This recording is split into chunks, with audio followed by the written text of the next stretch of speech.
WWE announced War Games for Survivor Series, plus a Raw star returns from injury and multiple NXT stars are called up to Raw. It's all in the Cultaholic Wrestling News right now. It's happening! War Games are happening, Andrew!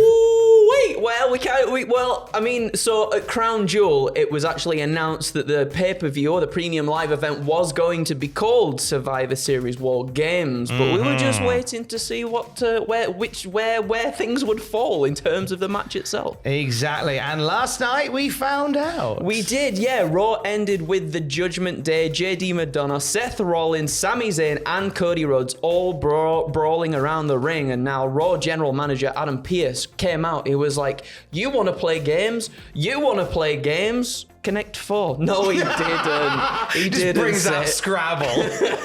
He declared, Mr. Adam Pearce declared that if all 8 men wanted to play games, then they'd play War Games in Chicago at Survivor Series. Yeah, so it comes after months of speculation on whether or not we get a War Games match, as Andrew said, at Crown Jewel. It was revealed the show was going to be called War Games, so very obvious where we're going here. We even got the new poster of Cody Rhodes looking like the stalker Barry Windham. He does. It so does. That's exactly. I was like, that looks like someone, and it's not his dad. But then I remembered Barry Windham. Yeah. But we didn't quite know how it would land, like whether or not it would be a match that involved the women's division, whether or not it involved the men's division, and now we know that it's involving, of course, the Judgment Day and JD McDonough, Seth Rollins, Sami Zayn, Cody Rhodes, and all in the mix there and Jey Uso. And Jey Uso, yes. I was going to say, where's Mr. Uso in there? Jey is there. Main event Jey Uso is indeed in the main event and is part of War Games. Buzzing for this. I'm really buzzing for this as well. I think, some of us, with the reports that were going around for a little while, it was like we didn't know if the Judgment Day or these particular participants involved were going to be part of a War Games match or not. So I think some of us were speculating, well, maybe it's going to be like Team Jay versus Team Jimmy or something. But this, I feel like, makes sense. We've had a lot of stuff going around with the Judgment Day, them getting involved in a lot of these people's matches as well. So hopefully we can have the blow off. Hopefully this can be it, and maybe we can move forward a little bit more onto new things too. Maybe there can be peace in the valley, and everyone can just get along. Agreed. Seriously.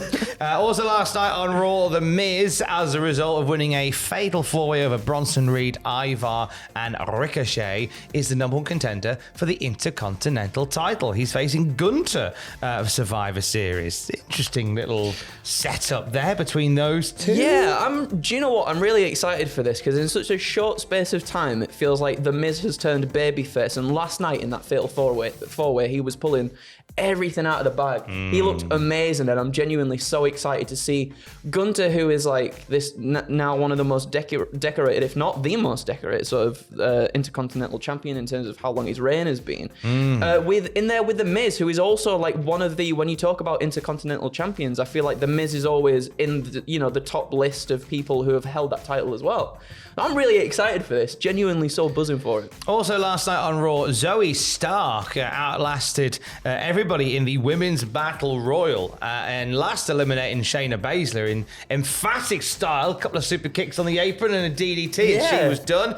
As a result of that, Zoe Stark is facing Rhea Ripley at Survivor Series for the Women's World title. That's a huge deal for her as well. I'm really happy for her because there's so much promise with Zoe Stark, and for her to get a showing like this, hopefully is the thing that make people go, hey, she is really, really bloody good and she can hang with some of the best. On that note, good morning, mother. Last night on Raw, in said Battle Royal, we also saw an injury return, didn't we? We did, yeah. I'd rather someone returned from injury. Yes, not like injury. not an ACL tear that made a comeback. Here comes an orbital bone fracture. No, you know what I mean. You know what he means. After a few weeks off with an undisclosed injury, Tegan Nox indeed returned to WWE TV last night. She competed in the Women's Battle Royale but was unsuccessful at earning a Women's World title match. Now, next week, she'll go one-on-one with Piper Niven, who she butted heads with during the Battle Royale as well. Very excited to see Tegan back. Do you reckon they're pushing for her and Natalya to go after the women's tag team titles?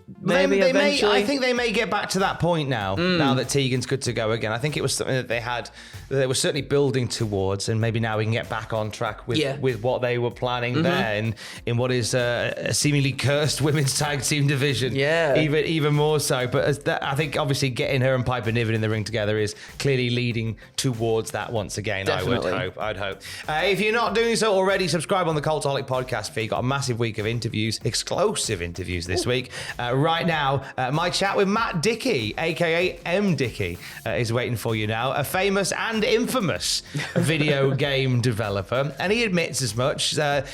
He talks about how his business has survived, sometimes thrived with negative comments surrounding it. Yeah. He talks about the state of the video game wrestling world at the moment, and weighs in on the situation with Fight Forever. Obviously, as a guy who's been doing video games in the wrestling sphere for so long, I was keen to know what he thought of the success, or in some cases lack thereof, of AEW Fight Forever, and he weighs in on that as well. It's a lovely chat. It's great. You get to know the guy behind games like Wrestling Revolution 3D and Wrestling Empire. Cool. It's a chance to get to know a really creative mind and how he deals with a lot of negative energy that comes his way as well. Check it out. It's waiting for you on the podcast feed. And if you're a Patreon, as a thank you, the video version is there for you as well. Last night on Raw, let's return to it. Alpha Academy having a chat with Akira Tazawa after his loss to Shinsuke Nakamura. Tonight on NXT, Tazawa challenges for the NXT Heritage Cup. We thought we might see a bit more of the metaphor on Raw last night, but what we did see instead was Akira Tazawa getting approached by Alpha Academy and told, hey, we've got your back tomorrow night. That's cool. I kind of really do hope this does lead to Chad Gable and Noam Dar in a Heritage Cup match. I think it would be so. I feel like it's so perfect. I feel like it's such a perfect thing, and I was genuinely expecting. I woke up this morning and was like, I'm going to check Raw results on my telephone, and I was surprised to see nothing like that happened. I do believe someone actually in the comments yesterday of one of the news videos when we were talking about perhaps the metaphor turning up on Raw. I think someone said, Tazawa was on NXT and there was some stuff happening there, so that's why this has sort of come about. But I do hope we do get to Chad Gable and Noam Dar for the NXT Heritage Cup. That would be lovely. I like how you called it a telephone. I don't know why I always call it the telephone. I wake up and dial it up. Who won on Raw last night? Thank you. Click. Last night on Raw, so we had, as we say, Alpha Academy on Raw with Tazawa. They'll be on NXT tonight, which is lovely. But there's been another transaction between Tuesday night and Monday night. Officially confirmed. We guessed as much last week, but it's official now. So many NXT stars, multiple NXT stars, are on the main roster. Yeah, so after answering an open challenge by Alpha Academy last week, the Creed brothers alongside Ivy Nile were back on Raw last night. In a backstage segment, it was confirmed by Adam Pearce that all three had officially been called up from NXT and were officially on Monday Night Raw.